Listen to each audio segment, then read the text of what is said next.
அனைவருக்கும் வணக்கம். நம்ம இன்னைக்கு ஒரு சிம்பிளான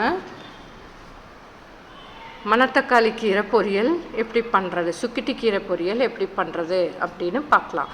இதுக்கு தேவையான பொருள் கீரையை ஆஞ்சு க்ளீன் பண்ணி வச்சுக்கலாம். சின்ன வெங்காயம், பச்சை மிளகா.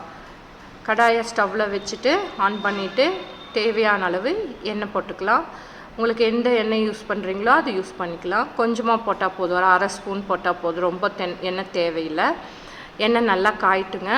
காஞ்ச உடனே அதில் நம்மளுக்கு தேவையான அளவு கொஞ்சமாக கடுகு போட்டுக்கலாம். கடுகு வெடிக்கட்டும்.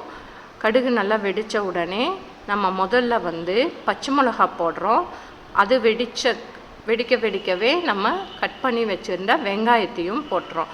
ஏன் அப்படின்னா அப்போ தான் பச்சை மிளகா கொஞ்சம் நல்லா வெடித்து வெந்துடும். இப்போது கட் பண்ண வெங்காயத்தையும் போட்டு நல்லா வணக்கிடலாம். இப்போது வெங்காயத்துக்கு கூட உப்பு எதுவும் போட வேண்டாம். எப்போ போடணும் அப்படின்னா நம்ம கீரையெல்லாம் போட்டதுக்கப்புறம் போட்டுக்கலாம். இப்போ உப்பு போட்டோம்னா கண்டிப்பாக ஜாஸ்தி ஆகுது. அதனால தான் இப்போ உப்பு போட வேண்டாம் அப்படின்னு சொல்கிறேங்க. இப்போ நல்லா வணக்கிட்டு கொஞ்சம் வெங்காயம் வணங்கின உடனே நம்ம கழுவி வச்சுருக்கோம் இல்லைங்களா கீரை, அதை க்ளீன் பண்ணி மட்டும் வச்சுக்கோங்க. இப்போது எடுத்து நம்ம கடாயில் போடுறப்ப கத்திரிக்கோலை வச்சு வெட்டிக்கோங்க. ஒன்றும் பாதியமாக எப்படி வெட்ட முடியுமோ அப்படி வெட்டி விட்டுருங்க. எல்லா கீரையும் இப்படி போட்டுக்கோங்க. நான் எனக்கு ஒரு தண்டு கீரை கிடைச்சது, அதையும் சேர்த்து நான் போட்டுட்டேன். இப்போ நம்ம போடணுன்ற அளவுக்கு விட ஒரு பாதி அளவு உப்பு போட்டுக்கலாம். போட்டுட்டு ஒரு தட்டு வச்சு மூடிடலாம். இப்போ அதில் இருந்த தண்ணியே விட்டு கொஞ்சம் வெந்துருச்சுங்க. இப்போது தேங்காய் நான் சொல்லியிருந்தேன் இல்லையா, ஃப்ரிட்ஜில் அரைச்சி வச்சுருப்பேன் இல்லையா, அதாவது சில்லாக எடுத்து மிக்சியில் ஓட்டி நான் ஃப்ரீசரில் வச்சுக்குவேன். அந்த தேங்காவை கொஞ்சமாக போட்டிருக்கேன்.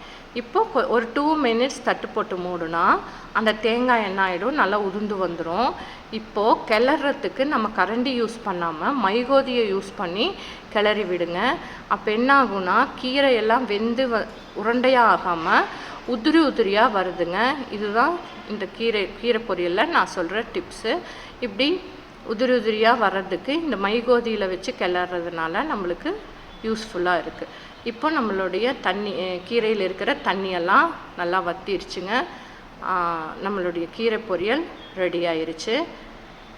இன்னும் கொஞ்சம் நேரம் ஆகும். சுவையான கீரை பொரியல் ரெடி. நன்றிங்க.